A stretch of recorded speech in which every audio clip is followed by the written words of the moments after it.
আমরা 5টা দাবি মোটামুটি রেখেছি। তার মধ্যে 1 নম্বরে হচ্ছে বিএসএফ ক্যাম্প। আমরা এনারা বলেছেন বিএসএফ ক্যাম্প সবার আগে স্থায়ীভাবে সেখানে রাখতে হবে, কারণ পুলিশকে এই গুন্সরা, এই মুসলিম গুন্সরা ভয় পায় না। পুলিশকে মাঝে মাঝে মারে বলছে, এরা পিটিয়েছে মেজবাবু না বড়বাবুকে, কাউকে পিটিয়েছে ওই থানা। জলের মধ্যে বিষ মিশিয়ে দেওয়ার অভিযোগ করেছেন এনারা। চাল যে বাড়িতে ছিল, যেটা খেতে না পারে, রান্না করতে না পারে, সমস্ত চাল নিয়ে মাটিতে ছড়িয়ে দেওয়া হয়েছে। আমরা তার সাথে সাথে বিএসএফ ক্যাম্পের সাথে সাথে এই বাড়িগুলো যেগুলো ভেঙে দেওয়া হয়েছে, আমরা সেই বাড়িগুলো এবং দোকানগুলো আবার তৈরি করে দেওয়ার কথা বলেছি। আমরা 5 লাখ টাকা করে পরিবার পিছু কম্পেনসেশন দেওয়ার কথা বলেছি এই হিন্দু পরিবারগুলোকে।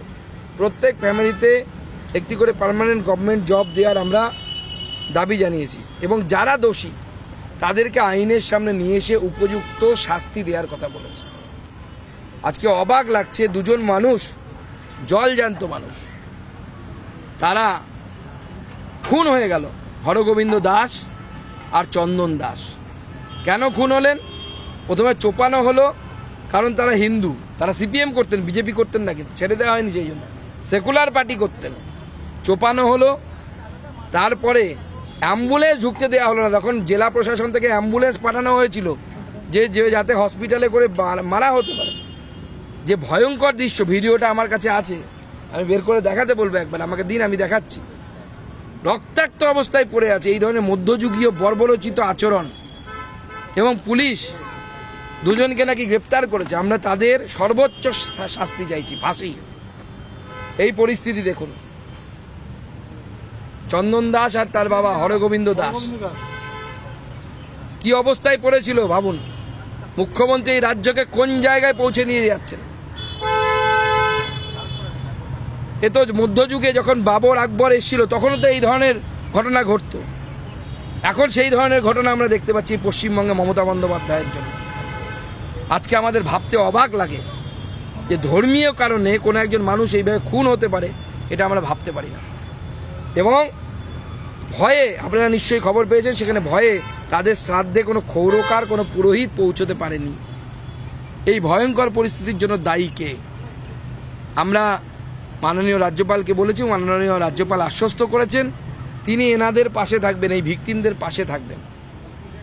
এবং উনি কালকে যাবেন, উনি রিফিউজি ক্যাম্পেও যাবেন, এবং তার সাথে সাথে বেদবোনা এবং অন্যান্য যে অঞ্চলগুলো যেখানে দাঙ্গা হয়েছিল, যেখানে বাড়িঘর ভাঙা হয়েছে, সেই জায়গাতেও মাননীয় রাজ্যপাল গিয়ে দেখবেন। বাংলার এই পরিস্থিতি, বাংলাকে বাংলাদেশ বানানোর জন্য যে মুখ্যমন্ত্রী যে চেষ্টা করছেন, তাতে তার সফলতার জন্য তাকে আমরা মুবারকবাদ জানাচ্ছি। গতকাল মাননীয় মুখ্যমন্ত্রী ফাঁকা ময়দানে একটা মিটিং করেছেন।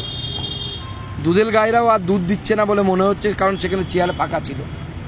এবং তারপরেও মাননীয় মুখ্যমন্ত্রী যে অ্যাপিজমেন্ট পলিটিক্স করে, আমরা এই অ্যাপিজমেন্ট পলিটিক্সের শেষ দেখতে চাই। ভারতীয় জনতা পার্টি রাস্তায় লড়ছে, কোর্টে লড়ছে।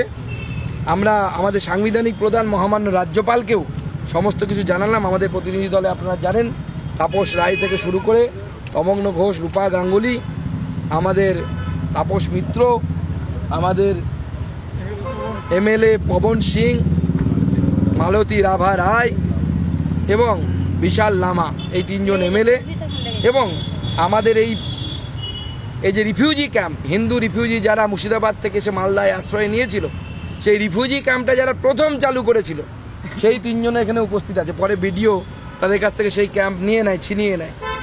কোনো অসুবিধা নেই, বিডিও সেই রিফিউজি ক্যাম্প চালাক। কিন্তু বারবার ডিএম, এসপি, মালদার ডিএম, এসপি, তারা প্রেশার দিচ্ছে এদেরকে, বাড়ি চলে যেতে বলছে আপনার বাড়ি ফিরে যান। কিন্তু বাড়িটা কোথায়?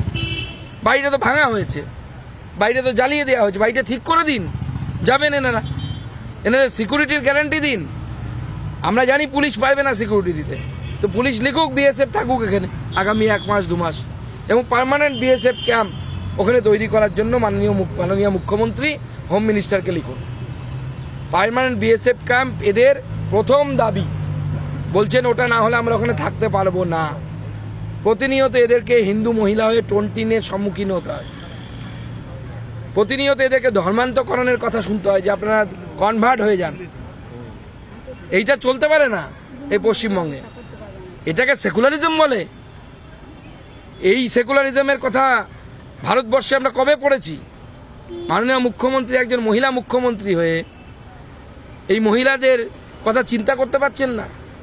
তাদেরকে খোলা অফার দেওয়া হচ্ছে, তোমাদের স্বামীদেরকে কেটে নদীতে ভাসিয়ে দিচ্ছে, তোমরা আমাদের সাথে চলে এসো, শাখা সিঁদুর ভেঙে ফেলো, সিঁদুর মুছে ফেলো। এটা চলতে পারে না। এই অরাজকতা বন্ধ হওয়ার টাইম এসেছে। মাননীয় মুখ্যমন্ত্রী, আপনি সংবিধানের শপথ নিয়েছেন, আপনি কোনো ধর্মীয় গ্রন্থের শপথ নিয়ে এখানে বসেননি। অতএব আপনাকে সব ধর্মের মানুষের সাথে সমান ব্যবহার করতে হবে। যারা দুধ দেয় তাদের বেশি বেশি খাওয়াবেন, আর অন্যদেরকে এইভাবে আপনারা অত্যাচারিত করবেন, এটা চলতে পারে না। দুধ আপনি খাচ্ছেন, আপনি লাথি খান।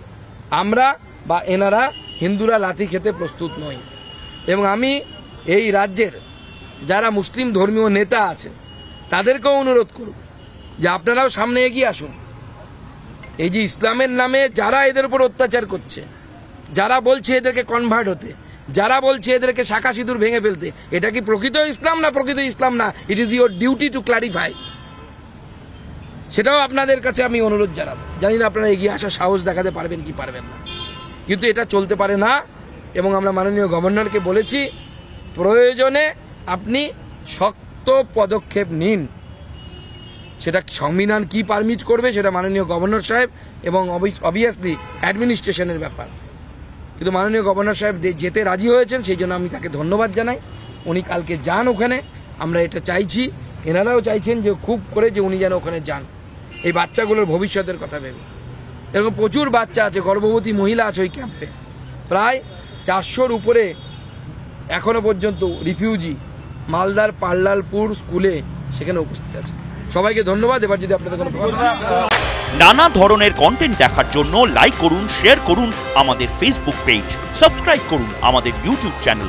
পাশাপাশি অন্যান্য ব্রেকিং নিউজের জন্য অবশ্যই চোখ রাখুন রিপাবলিক বাংলায়।